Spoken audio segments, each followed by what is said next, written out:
Hello guys, welcome back to my channel. Welcome to Finance Market. Welcome to another video. दोस्तों आप सभी लोगों को गुड मॉर्निंग। दोस्तों यहाँ पे आज की इस वीडियो के अंदर मैं बताने जा रहा हूँ कि जो टेलीकॉम सेक्टर की जितनी भी कंपनीज़ हैं, स्पेशली चार की मैं बात करना चाहूँगा। Vodafone Idea Limited, Bharti Airtel, Reliance Jio और बीएसएनएल। इन चारों के ऊपर जो है ना सुप्रीम कोर्ट की बात नहीं हो रही है, यहाँ पे दिल्ली हाई कोर्ट की बात मैं करने जा रहा हूँ। दिल्ली हाई कोर्ट ने एक तरीके से एक नोटिस जो है इशू किया है इन चारों कंपनीज़ के अगेंस्ट में जा कर के। और उस नोटिस को जारी करने से पहले ये प्ली फाइल करी गई थी पेटीएम की तरफ से। जी हाँ दोस्तों, पेटीएम आप सभी लोगों में से मोस्टली लोग यूज़ करते ही होंगे। तो मैं एक्चुअली मैटर क्या है मैं उसको पूरा एक्सप्लेन करूँगा, अच्छे से समझाने की कोशिश रहेगी। और आगे बढ़ता हूँ उससे पहले आपसे रिक्वेस्ट करूँगा कि चैनल को सब्सक्राइब करके बेल आइकन को हिट कर लें। उससे आने वाली हर वीडियोस की आप तक नोटिफिकेशन जाएगी सीधे और आप उसे सबसे पहले देख पाएंगे। दूसरी रिक्वेस्ट ये रहेगी दोस्तों कि आप किसी को जानते हो जिनको डीमेट/ट्रेडिंग अकाउंट अगर ओपन कराना है तो डिस्क्रिप्शन बॉक्स में लिंक है, लिंक को क्लिक करके आप अपस्टॉक के अंदर अकाउंट सिंपल तरीके से ओपन करा सकते हैं। अब टॉपिक की बात करें अगर, तो Delhi high court issue notice to Voda Idea, Jio, Airtel and BSNL on Paytm's play.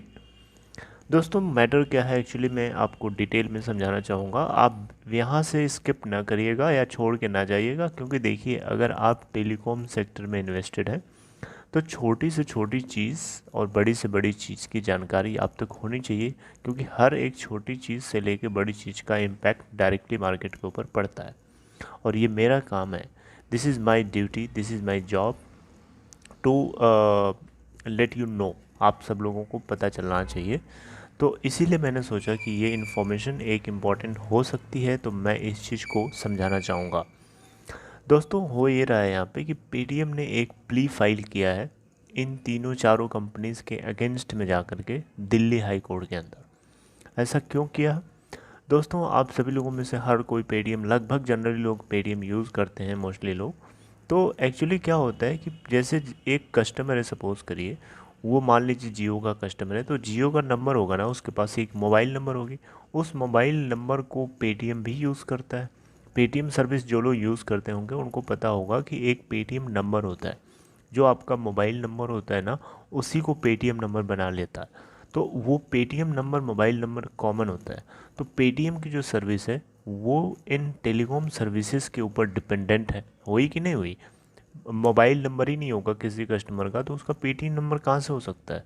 और Paytm number is very important, क्योंकि पेटीएम नंबर अगर आपके पास नहीं है तो पेटीएम की सर्विस को आप अवेल नहीं कर सकते हैं। ठीक है, तो यहाँ पे हो ही रहा है दोस्तों कि टेलीकॉम सेक्टर के जितने भी रेगुलेटर ये ऑपरेटर्स हैं, जैसे कि आपका जियो, एयरटेल, वोडाफोन आइडिया, बीएसएनएल, इन ऑपरेटर्स के पास में बहुत सारे लोगों का, कस्टमर्स का, बहुत सारे क्लाइंट्स का डेटाबेस होता है कि नहीं?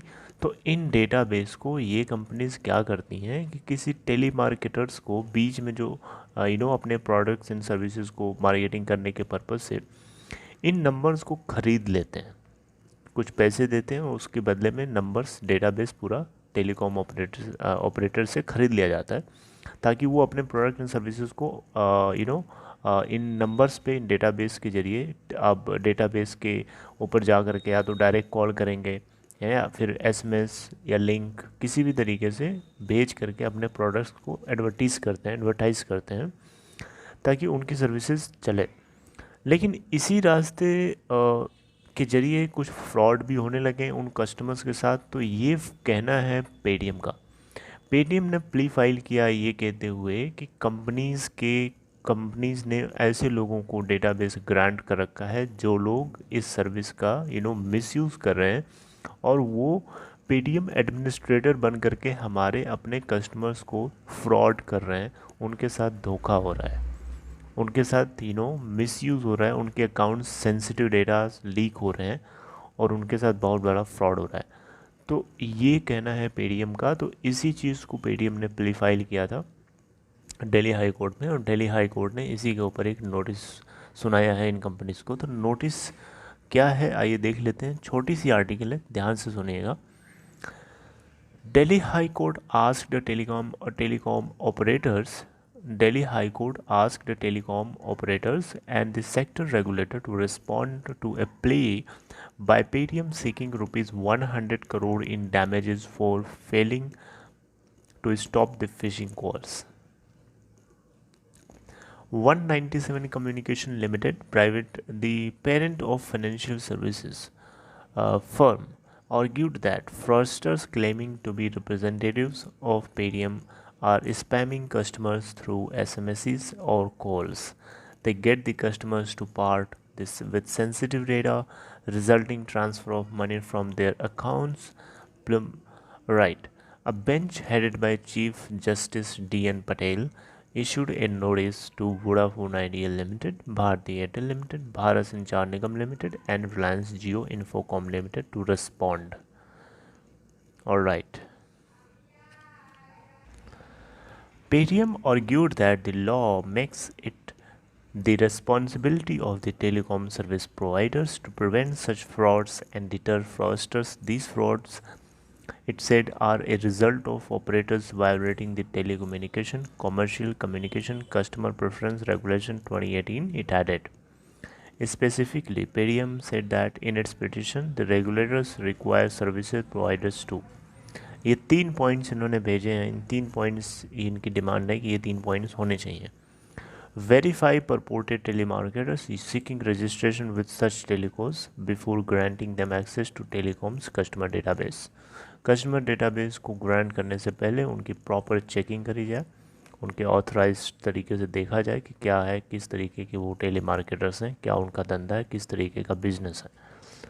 Refrain from issuing headers or allow SMS content purporting to be from petitioners or its related entities from unauthorized registered telemarketers.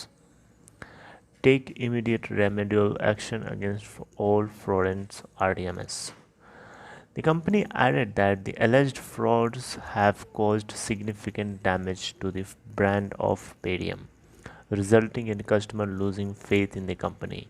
Operators fail to conduct proper verification before registering telemarketers, which enables frauds and phishing. Paytm has made the Telecom Regulatory Authority of India (TRAI) a party in the case, saying that it failed to take action against violating the rules by the carriers. The regulator also has to file its response. Next matter hearing will be on June 24. जून 24 को high court जो है next इसी matter को next time here करेगा. तो देखिए यहाँ पे सिंपल सी बात है, पेटीएम का यहाँ पे लॉस हो रहा है. पेटीएम जो कंपनी है, लोगों का उसके ऊपर से फेथ ख़त्म हो जाएगा, विश्वास उठ जाएगा. सीधी सी बात है, अगर आप कोई सर्विस प्रोवाइड करते हैं और उस सर्विस के अंदर आपके कस्टमर्स के साथ कुछ गलत हो रहा है, कुछ फ्रॉड हो रहा है, तो ऑफ कोर्स जो है आपके कस्टमर्स का फेथ उठ जाएगा आपसे. सिंपल सी बात है कि नहीं? It's a very simple process and genuine है. तो इस तरीके से दोस्तों, आप कोई भी कंपनी हो, अगर कस्टमर का उससे फेथ हट जाता है तो फिर ऑफ कोर्स उसका बहुत बड़ा लॉस होता है. तो उसी लॉस को रोकने के लिए पेटीएम ने अपील फाइल किया था दिल्ली हाई कोर्ट में इन चारों कंपनीज़ के अगेंस्ट. तो आप दोस्तों क्वेश्चन पूछ सकते हैं कि ये जो आप न्यूज़ बता रहे हैं ये उतनी ज़्यादा रिलेवेंट नहीं है. दोस्तों रिलेवेंट थोड़ा बहुत ज़रूर है, कम्प्लीटली हम इसको इररिलेवेंट नहीं बोल सकते हैं, लेकिन क्या हो रहा है टेलीकॉम इंडस्ट्री के अंदर वो सब आपको पता होना चाहिए. छोटी से छोटी चीज़ से लेके बड़ी से बड़ी चीज़, क्योंकि हर चीज़ एक अपने आप में वैल्यूएबल होती है और हर चीज़ का इम्पैक्ट डायरेक्टली अगर आपको नहीं दिख रहा है तो इनडायरेक्टली कहीं ना कहीं से आज ज़रूर पड़ता है. तो इसीलिए मेरी ये जिम्मेदारी है, मुझे लगा कि मुझे आप सब लोगों को बताना चाहिए और इसीलिए मैंने आप लोगों को अपडेट किया. आई होप कि आपको ये इन्फॉर्मेशन कुछ हेल्पफुल लगी हो, कुछ आपको समझ में आया. तो अगर आपको अच्छा लगा प्लीज़ लाइक करिए इसे. अरे गाइस, अगर आपको किसी भी तरीके की साउंडिंग नॉइज़ आ रही तो please I am so sorry for that. मुझे समटाइम्स इरिटेशन बहुत होती है आसपास से कोई भी नो साउंड होता है तो माफ़ करिएगा उसके लिए. तो गाइज़ मैं ये कह रहा था कि आप सब लोगों से कि आप सब लोगों को ऑप्टिमिस्टिक रहना चाहिए, और हर छोटी से छोटी बड़ी से बड़ी खबर की एक अपनी इम्पोर्टेंस होती है। तो बस इस वीडियो के अंदर इतना ही बताना था। आई होप ये चीज़ अच्छी लगी होगी, आपको कुछ समझ में आया। इफ कुछ भी अगर आपको थोड़ा बहुत नॉलेज मिली, समझ में आया, तो please let me know in comment section. आप मुझे बताइए, आइए कमेंट सेक्शन में। डीमेट स्लैश ट्रेडिंग अकाउंट अगर किसी अपने दोस्त को जानते हो जिनको ज़रूरत है, तो प्लीज़ आप उनको रेफ़र कर सकते हैं। डिस्क्रिप्शन बॉक्स में लिंक दिया हुआ है, आप स्टॉक के अंदर अकाउंट ओपन करा सकते हैं। कि स्मूथिंग एक सिंपल और स्मूथ प्लेटफॉर्म में आपको इन्वेस्टमेंट और ट्रेडिंग दोनों पर्पस के लिए, अगर आपको किसी तरीके की कोई प्रॉब्लम है, कुछ क्वेश्चन है, कोई क्वेरीज आ रही है, demat slash trading account open कराने में अगर कोई दिक्कत आ रही है, तो आप मुझे कमेंट सेक्शन के जरिए पूछ सकते हैं। आपकी प्रॉब्लम को मैं रिजॉल्व कर दूंगा, कोशिश करूंगा कि वो रिजॉल्व हो जाए। तो मैं आपसे नेक्स्ट वीडियो में कुछ बताते हुए मिलता हूँ। तब तक अपना ख्याल रखिए। Good bye.